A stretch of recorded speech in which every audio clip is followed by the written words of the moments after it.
So today we're making a Croc shoe. I have some pictures here for inspiration. This is the one they want, and then the color that they want is more like this teal mint color. So the customer wants this to feed about 30 people.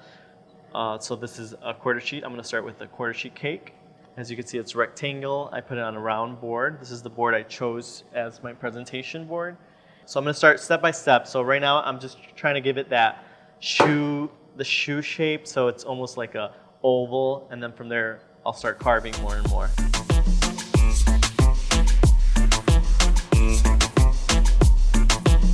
So it's very important that your cake it's nice and frozen, it's nice and hard. Your buttercream has to be set in order for you to shave it, and it's not like soft and like mushy and all over the place. So what I like to do is I assemble my cake, I give it, again, the crumb coating, which is just a thin layer of buttercream. I pop it back in the cooler, and then I start shaping. So at this point, as you can see, it's very stiff now. It's nice and cold. So it's very easy for me to maneuver it and just like play with it, the shape. So it's almost like I'm sculpting it. So ideally, you want to work in an area or where your house should be air conditioned. If it's cool, it's going to take longer for the cake to come to room temperature and get warm. So if it's nice and cold in your kitchen, in your house, it's going to give you more time, more lenient time to like work on your cake and if it's warm. If it's warm, then your cake is going to come to room temperature very quickly, and you're going to have a melted cake, all right?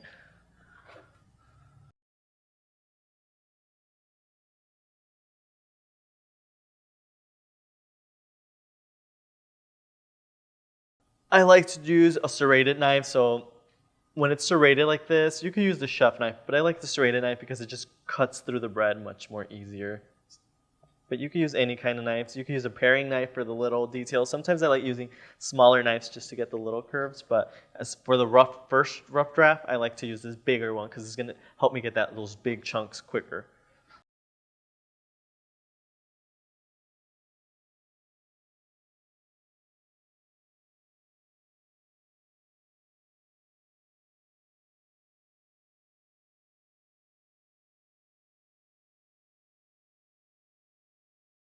As far as level of difficulty, this would be a little bit more in the higher level because it involves shaping the cake, icing it, there's tones, there's color tones, there's textures. So it kind of requires a lot of different skills. For me, I've made several shoes, so it's something I've made before. A crock I've never made before, but I've made shoes before, so it's kind of the same concept as far as shaping it, refrigerating it, bringing it in and out, and adding, it's multi-dimensional for this kind of cake.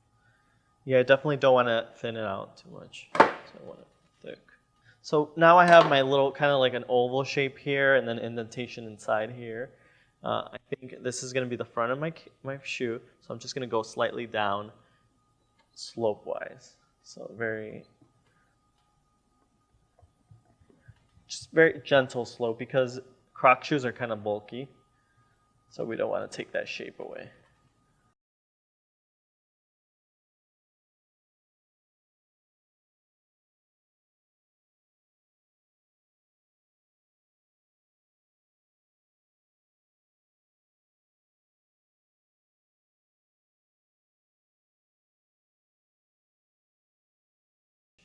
So right now I'm finished shaping it.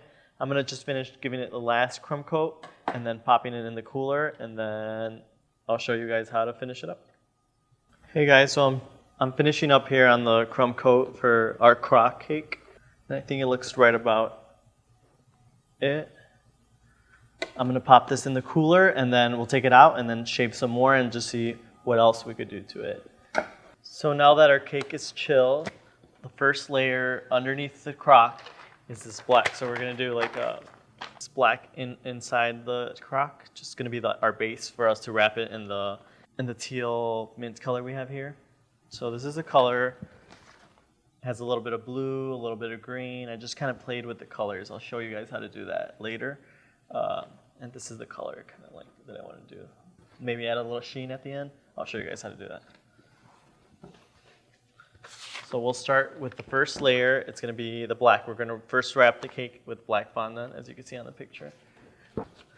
This is already pre-colored, so you could buy fondant already black, or you could get fruit coloring. Just add your regular gel. I prefer gel color rather than liquid for coloring fondant, just because it's like not as messy and it's more intense in color.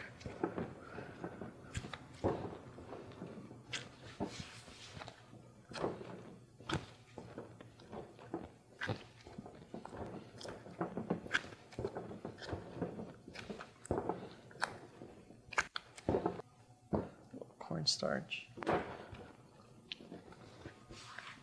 So a little cornstarch in my table, and then I'm gonna stretch and then rotate. Stretch, rotate. Now you could do this on any surface. You could do it over marble if you don't want it to stick, or the stainless steel, or even your wood table. I feel like the stainless steel and marble, it's the easiest just because it doesn't stick as easily. So that's what I prefer to stretch my fondant in.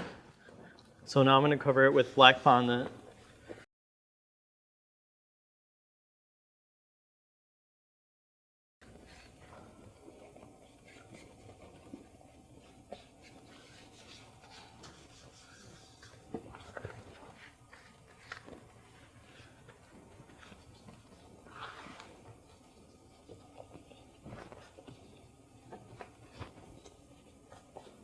So you have to work very fast with fondant because it starts cracking. It dries very quickly.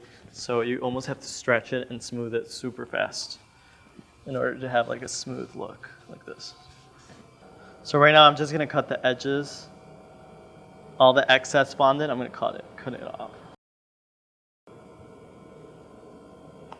This just go around. Fondant could be reused as long as it doesn't have cake crumbs. So all this would be, you could definitely reuse like this kind of fondant. But as long as it starts touching cake crumbs or buttercream, I don't like to reuse it.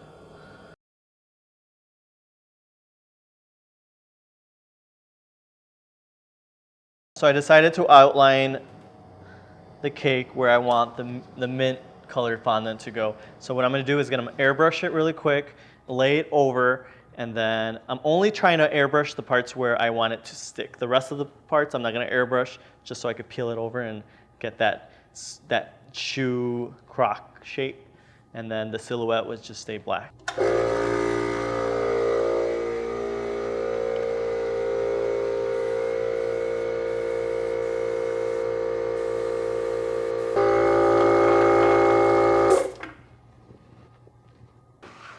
I kind of have one chance to do this. So I'm going to lay it on top here.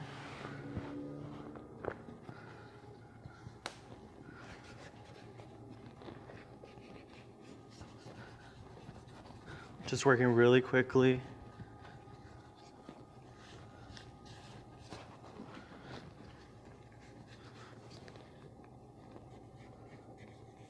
Right now I'm not worried about the back of the croc just because it has the strap, so just trying to get the shape done right here.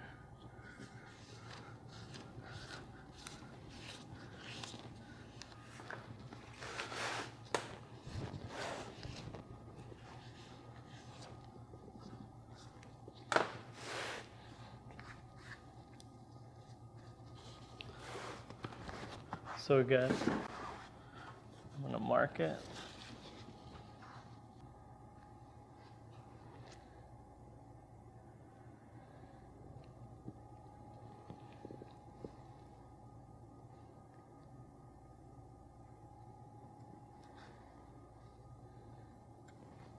This is the part where I'm going to cut off, as you guys could see.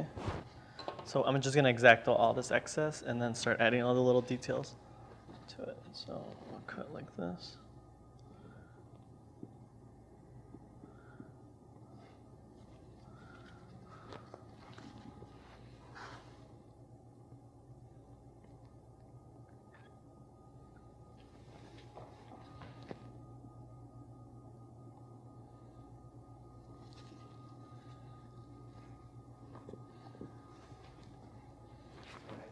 Cool.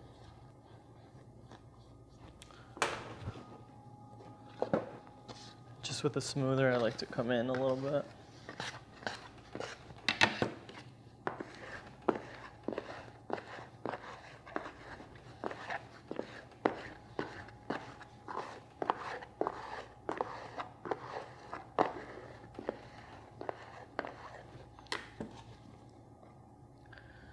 I like to cut all excess.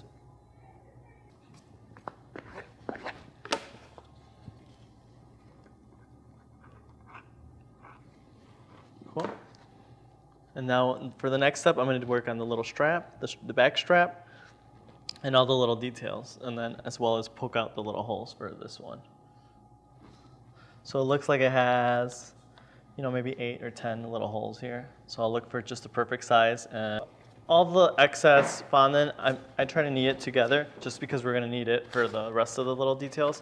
So I just wanna have it on hand. So right now I'm gonna work on the strap part of it. I'm gonna extend the same with a rolling pin, extend it to a strip, and then wrap it around the shoe.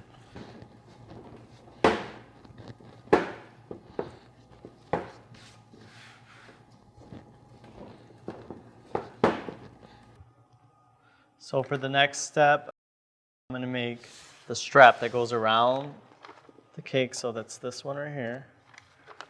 It goes around the shoe. So this is like, it's a roller. It has 5 wheels. Sometimes it's used for doughs, cookies, croissants, all kinds of things. Today I'm gonna use it to give me that perfect straight line so the strap is evenly all around. So I think this is good. Then I'm gonna lock it in place. And I'm gonna do 2 just in case. Cool. Excess fondant.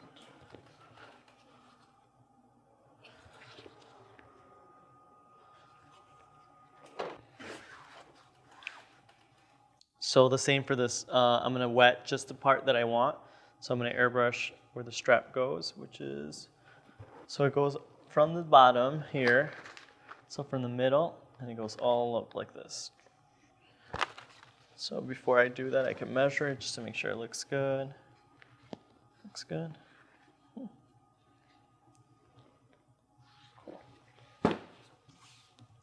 Sometimes it helps if you wanted to mark it. So you could say it starts here. Do both sides. So it's here. Then we're gonna airbrush it.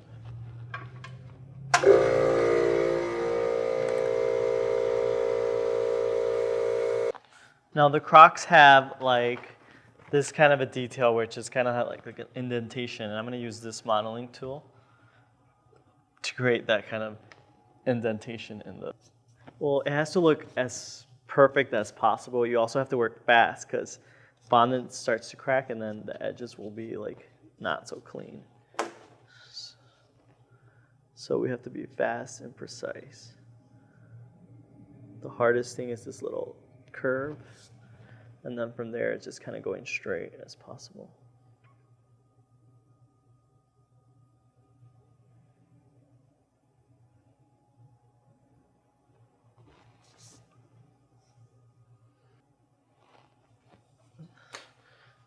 A double measure, just make sure I'm in the right path.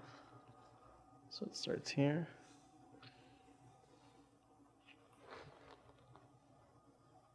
Perfect.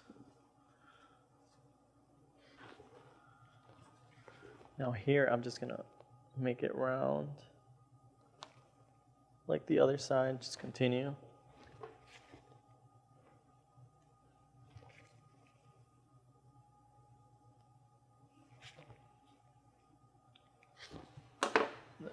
My indentation.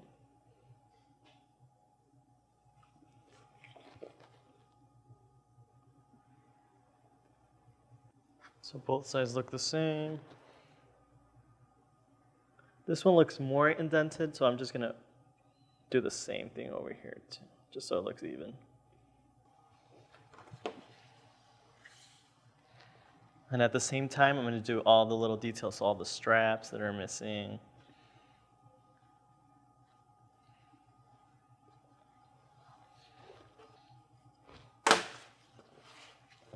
Cool. I'm gonna pop it in the cooler and then we could do the rest of the details. Cool.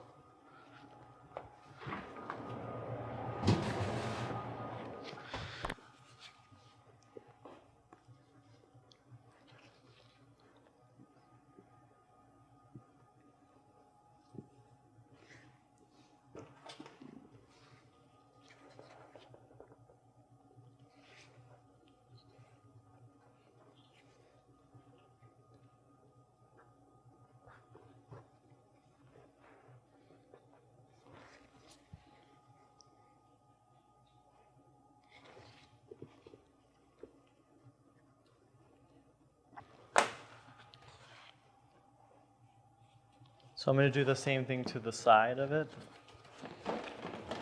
So it's almost like a little worm, kind of where the foot, the cushion for the shoe, I guess.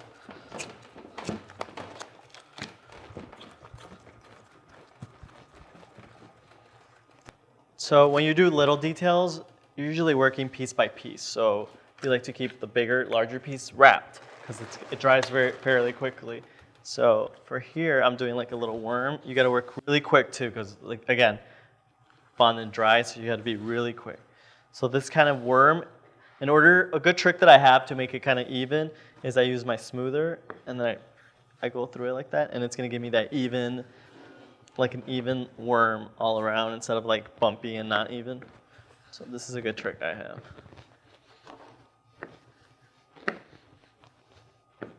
You could use your fingers, but many times our fingers have like, they're not even, so I think the smoother is easier.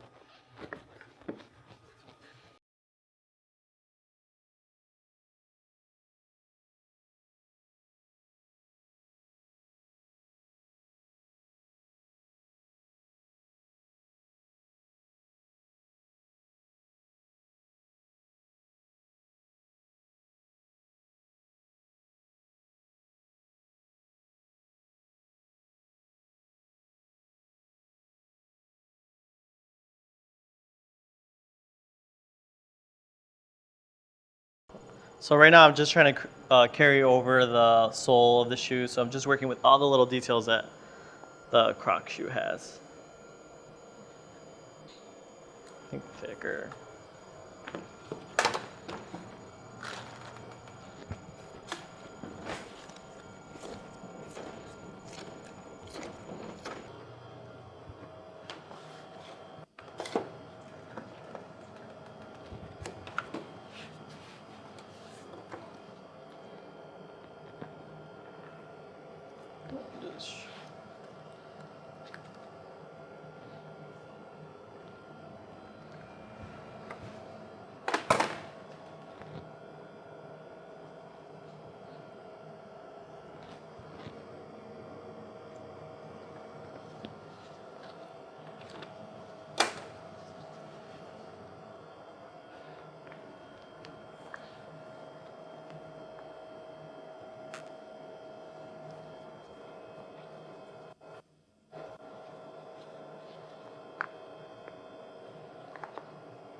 So right now I'm just trying to measure it, make sure it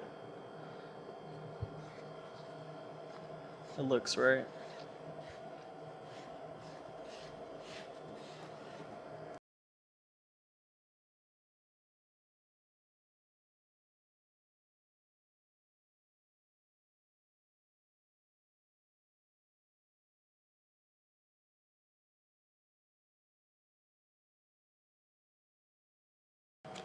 So don't forget, the cake must always be cold, so you kind of have to work between bringing it in and out of the cooler, but the cake must be cold at all times, just because you don't want, it's easier if the cake is firm, it's easier to work with and indent it and shape it. So you kind of have to work in steps. You bring it in, you add your strap, put it back in the cooler, just to make sure it maintains that cool temperature.